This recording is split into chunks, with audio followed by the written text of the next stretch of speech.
우리 의원님 같은 경우에 신당 창당도 해보셨잖아요. 그렇죠. 미국에서 보니까 특이한 상황이 벌어진 게 트럼프랑 지금 맞서가지고 일론 머스크가 아메리카당 만들겠다고 하는데 이거 신당 만드는 거 쉬운 일 아니지 않습니까 이거? 그 창당을 해본 사람들이 하지 아무나 하는 건 아니에요. 기업인이 한다. 아니 그런데 일론 머스크는 이제 돈이 많으니까 별거 다 하겠지만은 he's crazy. 미쳤다. 진짜 미친 사람 아니에요? 트럼프, 일론 머스크, 네. 네타냐후 이 세상이 많아요. 그런데 우리나라 크레이지 가이가 다행히 대통령 안 하니까 그렇죠. 네. 북한에 공격 안 한다. 이렇게 있으면 얼마나 한반도가 긴장이냐고요. 그런데 이재명 대통령이 돼서 한반도 긴장을 완화시키니까 우리 국민이 행복하다는 것을 알아야 돼요. 일론 머스크 정신이 없어. 그런 사람이 정치하면 안 돼요. 그러니까 곧 네. 미국도 저를 수입하든지 김종대 의원을 수입하든지. 아니 문영배 전 헌법재판소장을 미국으로 보내드렸어. 수출하면은 정리가 그대로 돼버린다 이게. 아직 그런데 아직 거기는 헌법재판소가 없어요. 그러니까 대법원장으로 보내면 좋은데 네. 일본 경제가 한창 나쁠 때 김대중 대통령을 모시고 일본 갔는데 경단년 네. 우리나라 같으면 정경련 회장이 500명 일본 경제인들 앞에서 이제 연설을 하시는데요. 한국의 김대중 대통령이 임기가 끝나면은 우리 일본에서 수입해 가지고 총리를 시키자. 그래서 일본 경제를 살리자. 그런 말이 나왔어요. IMF를 극복했기 때문에. 네. 네. 그렇게 우리나라는 훌륭한 네. 지도자가 있어요. 그 지도자가 아직 지금 날지를 못하는 분이 김종대 의원. 아니 사실 아니요. 내가 맞죠. 예. 뭐라고 했냐면은 민주당에서 용해인 기본소득당 대표 의원하고 정의당의 김종대 의원을 영입해서 네. 공천 주자. 이런 사람이 민주당에 들어오면은 정권 교체에 큰 도움이 된다. 했다니까요. 근데 교체를 해버렸잖아요 지금 이제. 아니 그런데 그러니까 네. 민주당이 안 받아들여도 또 정권 교체가 되대요.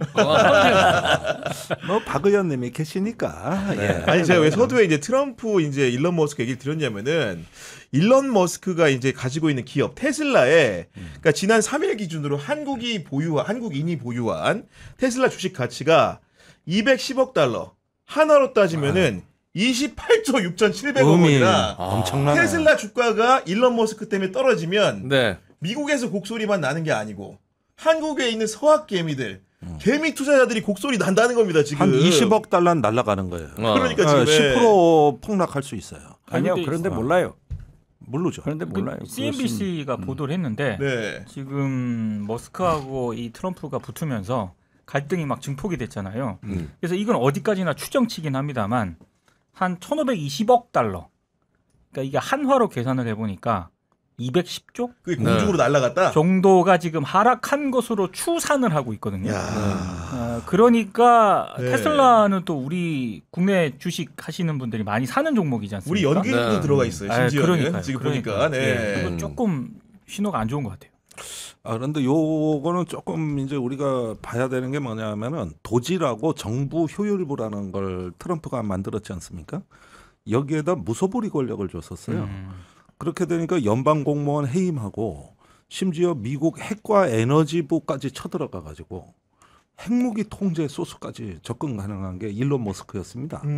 그다음에 국제협력부를 폐기해 가지고 대외 원조가 이제 끊기게 생겼거든요. 다 끊겼죠. 네. 이런 추세로 아주 무소불위로 나가는데 어느 한 정부가 계엄을 선포해도 이렇게 센 계엄 사령관은 나오기가 어렵습니다.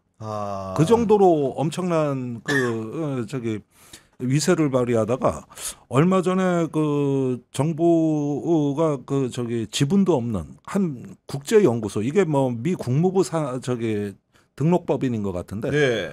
거기에 그 도지 직원들이 쳐들어갔어요. 그러니까 경찰하고 대치를 합니다. 그러니까 이 부서를 폐지하겠다고 이제 그 요원들을 보낸 건데. 직원들이 간 거고. 네. 그런데 거기에 그 기관의 변호사가 저 워싱턴 경찰에 연결해가지고 불법 난동을 한다고 이래가지고 무장 뭐 세력끼리 대치하는 일도 벌어졌다고. 이 정도로 하면서 공무원 막 10%막 이렇게 감축. 네. 이 정도 목표를 세우고 하니까 어느 순간 도를 넘었어요. 완전히 이제 미친 놈 위에 더 미친 놈이 있더라고. 그렇지만은 이런 식으로. 일론 머스크가 소유하고 있는 트위터, 지금 X. X가 스페이스 네. 우주 통신을 지배하고 맞습니다. 있잖아요. 네. 그렇죠. 우크라이나 네. 중단해버리면 스타링크. 스타링크 이런 게 중단하면 큰일이거든요. 그래서 저는 저분들은 트럼프나 일론 머스크는 비즈니스에 대해서 천재적 감각을 가지고 있기 때문에 저렇게 붙었다가 또 어떻게 될지 모르니까 절묘하게 화해한다. 저는 네. 그렇게 봐요. 절대 손해나게 할 사람들은 아니다. 예를 들면은 우리나라 김건희, 그의 친정 어머니 최은순, 이 사람들은 돈이라고 하면은 양잿물도 큰 걸 먹는 사람. 나는 그 정도의 뭘 가지고 있으니까 좀 두고 보자. 네. 극적으로 또 둘이 통합을 하면은 굉장히 효과가 있을 그래서 의원님 어떻게 지금 사요 마요? 사요 테슬라 팔아요. 들어가 봐요. 사요 팔아요. 네. 어떻게 해요? 저는 지금까지 네. 대한민국에서 주식 하나 안 사봤어요. 아. 부동산 한 평 안 사봤어요. 그러니까 이재명 대통령이 나한테 전화하면요. 나는 청문회에 하나도 걸릴 것이 없는 사람이에요. 저한테 주식을 묻지 마세요. 네. 부동산에 대해서 묻지 마세요. 네. 나는 몰라요. 아. 왜 주식하는 사람들 사이에서 그 통용되는 여러 가지 저거 중에 네. 속설 중에 소스인데 국정발 소스라고 이렇게 붙어 나오는 거 있으면 그건 무조건이다. 그게 나중에 결과를 따라서 그 소리 들으면 사람들 주식하는 사람들 기가 조금 올라가거든요. 아니 어. 국정원에서 보죠. 그런데 그 경기도 이화영 부지사가 이제 송금했다 안 했다 맞아요. 하는데 네. 거기에 국정원 블랙 요원들하고 같이 해요. 대북 사업이니까. 그러겠죠. 그런데 거기 국정원 보고서에 의거하면은 이 사람들이 쌍방울에서 주가 조작을 네. 활용하더라. 그러니까 국정원에서 우리가 주가 조작하는 기업하고 대북 사업 할 수 없다. 이런 보고서를 내고 철수를 했어요. 그랬군요. 그렇기 네. 때문에 저는 안 믿어요. 그런데 그걸 윤석열 정부에서 제가 문제 제기를 아무리 했지만은 검찰이 안 해버렸잖아요. 네. 그러니까 다시 할 가치가 있는데 네. 국정원이 과거에 박정희 시대, 네. 전두환 시대는 그런 못된 짓 했지만은 지금 안 합니다. 어. 윤석열 정부에서도 안 했을 거예요. 네. 아, 이거 왜? 이제 우리가 개혁해놨으니까. 언급해 주신 그 피고인이자 피의자인 윤석열이 드디어 이번 주 수요일에 다시 한번 재구속 기로에 놓이는데 서울중앙지법에서 오후 2시 15분에 구속 전 피의자 신문 이렇게 받게 되어 있는데 우리 의원님은 윤석열 이번에 재구속 된다고 보십니까? 아, 구속되죠? 네. 그건 당연한데 야 윤석열 쇼핑 배짱에 2시 15분에 나오라고 했으면 나는 2시 반에 가겠다. 이건 안 했대. 심사도 좀 늦춰달라. 아, 떨기는 떨나뭐 네. 바짝 뜬 것 같아요. 그런데 제가 뭐라고 했어요. 처음부터 조은석 특검 이게 보통 독종이 아니에요. 그런 것 그러니까 같아요. 잡는다. 그런데 특검 중에 윤석열, 김건희 먼저 신병 확보하는 특검이 네. 주도권을 잡는 거예요. 기선 제압을 하겠죠. 기선 제압하죠. 그야말로. 네. 셋을. 지금 3개 특검에서 윤석열도 김건희도 다 수사를 해야 되거든요.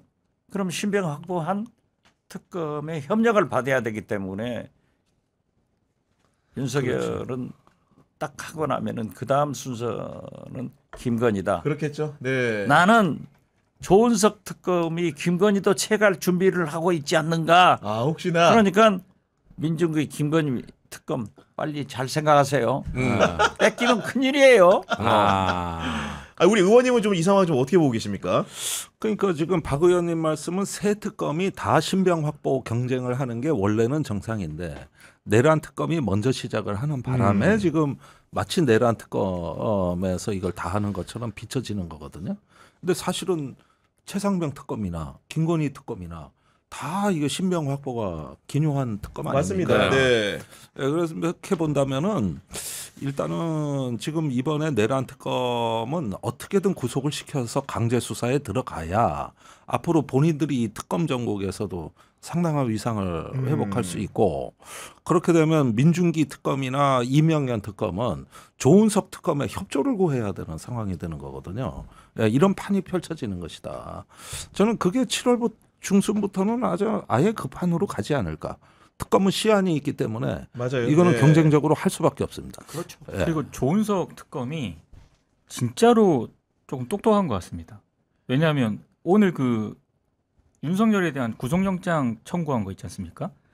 그게 언론에 많이 이제 네. 일부 언론에 이제 영장고 통째로 맞아요. 유출됐다고 이렇게 유출이 나왔는데 됐거든요. 음. 근데 좀 전에 이제 특검팀에서 발표한 입장을 보니까 거기 통째로 유출이 되면서 개인정보 있지 않습니까? 주민번호라든가 네. 이런 것까지 통째로 지금 유출이 됐다는 거예요. 그건 이거는 안 돼요. 심각한 범죄다. 네. 그래서 특검팀에서 지금 이거와 관련해서도 지금 대응을 하겠다라고 맞아요. 얘기를 네. 했거든요. 그러니까 지금 9일에 영장실질심사가 있는데 이런 식으로 특검이 대응을 하겠다라고 하는 거는 결국에는 이건 우리 특검팀에서 노출한 게 아니라 네. 윤석열 쪽에서 노출했을 가능성이 있다라고 해가지고 압박을 하고 있는 것 같거든요. 아 이런 거는 진짜 보면은 아니 그리고 제가 주말에 그 조은석 특검이 쓴 이제 수사 감각이라는 책 사법연수원에서 집필한 책인데 그 책을 봤더니 거기 삼보가 중요하다고 나와요. 그러면서 강조한 게 보안, 보고, 보도가 중요하다는 거예요. 보도가 들어가 있군요. 보도도 들어가고 보안도 들어가는 거야. 지금 이 보도. 영장 관련된 여러 가지 본인이 주장하는 부분 같은 경우에는 결국 언론도 중요하고 하지만 여러 가지 피의자를 뭔가 속박시키기 위해서는 수사 보안도 상당히 중요하다. 아하. 이런 생각을 가지고 있기 때문에 아마도 오늘 영장 유출에 대해서 이렇게 강경한 방침을 취한 게 아닐까 싶거든요. 조은석 특검이 수사도 잘하고 심성도 독종이지만은 대검 대변인을 한 사람이에요.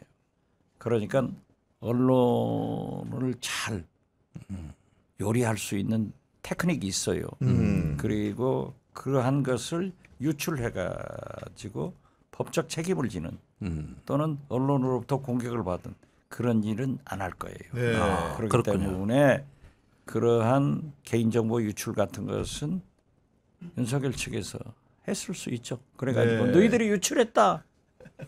이런 걸로 또 시비거리 정말로 그 이게 영장실질심사를 다분히 의도했다라고 보여지는 대목 중에 하나가 이번에 뭐 김성훈 전 차장이라든가 네. 진술이 뭐 변호인단이 빠지니까 바뀌었다 이런 맞아요. 부분도 있지 네. 않습니까? 근데 이런 어떤 구체적인 진술까지 언론에 고스란히 유출이 됐기 때문에 그러면은 그 진술을 한 어떤 관련자들이 당연히 윤석열 변호인 측에서 지금 저렇게 놔두면은 회유하고 뭐 협박을 하지 않겠느냐라는 어떤 그런 부분까지 언급을 하면서 이거는 수사에 굉장히 부정적인 영향을 미친다라고까지 언급이 돼 있거든요. 네. 그러니까 굉장히 머리가 빠르게 돌아가는. 근데